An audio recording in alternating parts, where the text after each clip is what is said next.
National Weather Service in Milwaukee has issued a special marine warning for Lake Michigan nearshore and open waters to mid-lake from Sheboygan, Wisconsin to Port Washington, Wisconsin until 6:30 p.m. At 5:40 p.m., an outflow Gandhardi, located near Cedar Grove, or 12 nautical miles southwest of Sheboygan, moving southeast at 25 knots.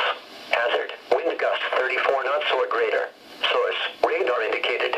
Impact, small craft can be damaged and briefly higher winds and suddenly higher waves.